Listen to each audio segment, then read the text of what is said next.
સુરતમાં ધૂળેટી પર્વના રોજ આશરે સાંજે 6 વાગે શિવમ ખસતિયા પહેલા માળે ઘરની બાલ્કનીમાં ક્રિકેટ બોલથી પોતાના મિત્ર સાથે રમતો હતો ત્યારે પહેલા માળે ઉભેલ શિવમ તેના મિત્રએ નીચેથી ફેંકેલ બોલ પકડવા જતા પોતાના શરીરનું બેલેન્સ ગુમાવતા પહેલા માળેથી નીચે જમીન ઉપર પટકાયો હતો અને ઈજાગ્રસ્ત થયો હતો।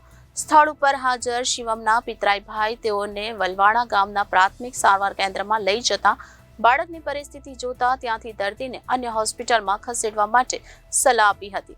તેથી શિવમના પિતરાઈ ભાઈએ પોતાની કારમાં બાળકને અન્ય હોસ્પિટલમાં લઈ જવા નીકળ્યા હતા। રસ્તામાં બાળકના શ્વાસ બંધ થઈ જતા સુનીતાબેન પટેલ પીએચસી સુપરવાઇઝર તેઓએ બાળકને તુરંત સીપીઆર આપવાનું શરૂ કર્યું હતું અને અધવચ્ચે જ પોતાની સૂઝબૂઝથી 108નો કોન્ટેક્ટ કરી અને બારડોલી સ્થિત સરદાર હોસ્પિટલ ખાતે શિફ્ટ કરવામાં આવ્યા હતા। આ સમગ્ર ઘટનામાં પિતરાઈ ભાઈએ તેમના સંબંધી ડોક્ટર મેઘજી ઘોઘારીનો સંપર્ક કર્યો હતો। ધૂળેટીનો તહેવાર હોવાથી ડોક્ટર મેઘજી ઘોઘારીએ અગાઉથી જ ઘટનાની જાણ હોય જેથી સરદાર હોસ્પિટલની ટીમને ખડેપગે સ્ટેન્ડ બાય કરી દીધી હતી। ત્યાં સીટી સ્કેન રિપોર્ટમાં બ્રેઇન હેમરેજ જણાતું હોવાથી તેઓને તાત્કાલિક સર્જરીની જરૂરિયાત હોય જેથી સુરત સ્થિત નિર્મલ ચિલ્ડ્રન હોસ્પિટલ ખાતે શિફ્ટ કરવામાં આવ્યા હતા।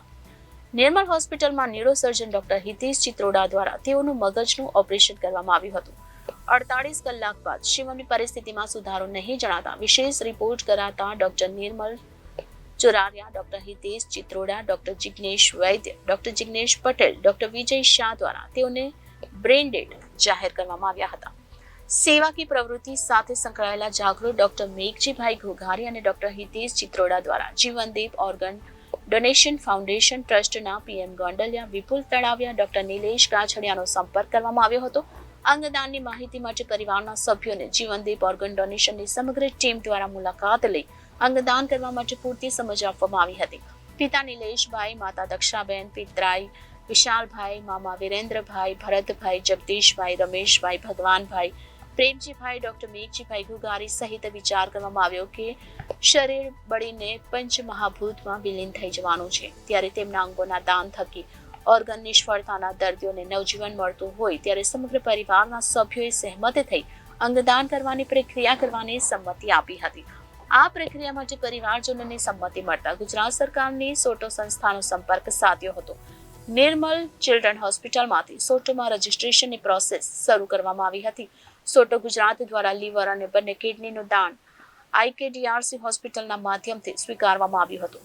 અંગદાન કરવાની સમગ્ર પ્રક્રિયામાં જીવનદીપ ઓર્ગન ડોનેશન ફાઉન્ડેશન ટ્રસ્ટના founder PM Gondaliya, Vipul Talaviya, doctor Nilesh Kachhadiya, Angdaan charitable ટ્રસ્ટના દિલીપ દાદા દેશમુખ, નિર્મલ ચિલ્ડ્રન હોસ્પિટલના doctor Nirmal Chorariya, doctor Vijay Shah, doctor Hitesh Chitroda, doctor Jignesh Patel, doctor Jignesh Vaidya, doctor Akshay Jaiswal, doctor Pooja Toshniwal, doctor Zarna Shah, Jatin Joshi, Sagar Solanki, Dixit Trivedi, Makrand Joshi, Deepak Jaiswal, Jivandeep ટીમના કલ્પેશભાઈ બલર, નીતિન ધામેલિયા, ચિરાગ કુકડિયા, બિપિન તળાવિયા, જશવિન કુંજળિયા, હાર્દિક ખીચડિયા, હર્ષ પાઠક, ઉમેશ મિશ્રા, દીપક દોંગા, આશીષ સાવલિયા, વલ્લભભાઈ ચોથાણી, કમલેશ કાતરિયા અને સમગ્ર નિર્મલ હોસ્પિટલ સ્ટાફ પરિવાર તેમજ જીવનદીપ ઓર્ગન ડોનેશન ફાઉન્ડેશનના ટ્રસ્ટના સંકલનથી આ સફળ ઓર્ગન ડોનેશન સુરત ખાતેથી કરવામાં આવ્યું હતું। ઓર્ગન સમયસર સુરતથી અમદાવાદ પહોંચાડવા માટે ગ્રીન કોરિડોરની સમગ્ર ગુજરાત પોલીસ દ્વારા સજ્જડ વ્યવસ્થા કરી આપવામાં આવી હતી। પીએમ ગોંડલિયા અને વિપુલ તળાવિયાએ જણાવ્યું હતું કે અંગદાન માટે જાગૃતિ લાવવા તમામ press, electronic media, OTT platform અને વિવિધ સોશિયલ મીડિયાનો ખૂબ જ સહયોગ પ્રાપ્ત થઈ રહ્યો છે જેથી આ 13મું અંગદાન સંસ્થાના માધ્યમથી કરવામાં આવ્યું હતું। લીવર અને બંને કિડનીઓના અંગદાન થકી અન્ય 3 લોકોને નવજીવન મળનાર છે। Piyush Gondaliya, Jivandeep organ donation foundation trust Surat. ગતરોજ મારા મિત્ર ડૉક્ટર મેઘજીભાઈ ઘોઘારીનો મારા પર ફોન આવ્યો કે અમારા એક સંબંધીનું 7 વર્ષનું બાળક છે એ નિર્મલ હોસ્પિટલ સુરત ખાતે સારવાર લઈ રહ્યું છે પરંતુ ત્યાંના ફરજ પરના ડૉક્ટરોએ તેને બ્રેન્ડેડ જાહેર કરેલો છે।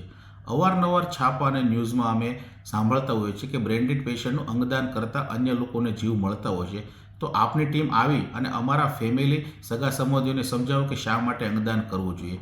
આવો ફોન આવતા જ અમારી ટીમમાંથી હું, વિપુલભાઈ તળાવિયા અને ડૉક્ટર નિલેશભાઈ કાછડિયા તુરંત જ નિર્મલ હોસ્પિટલ પહોંચી ગયા। ફરજ પરના ડૉક્ટરો ડૉક્ટર નિર્મલ ચોરૈયા સાહેબ, ડૉક્ટર હિતેશ ચિત્રોડા સાહેબ તથા આઈસીયુના ડૉક્ટરો સાથે મળીને અમે પેશન્ટના રિપોર્ટની ચકાસણી કરવામાં આવી અને ખરેખર અમને લાગ્યું કે પેશન્ટ બ્રેન્ડેડ છે તો આપણે અંગદાન કરવું જોઈએ। તે માટે પેશન્ટના પપ્પા, મમ્મી, મામા અને રિલેટિવને બધાને સમજાવી અને ઓર્ગન ડોનેશન શા માટે કરવું અને શું કામ કરવું જોઈએ એ માટેની વિસ્તૃત માહિતી આપી. અમારી માહિતી આપતા જ એ લોકોએ ઓર્ગન ડોનેશન કરવાની હા પાડવામાં આવી અને એના સંમતિ મળતા જ અમે ગુજરાત સરકારની સોટોમાં રજીસ્ટ્રેશન કરવાની પ્રક્રિયા હાથ ધરવામાં આવી.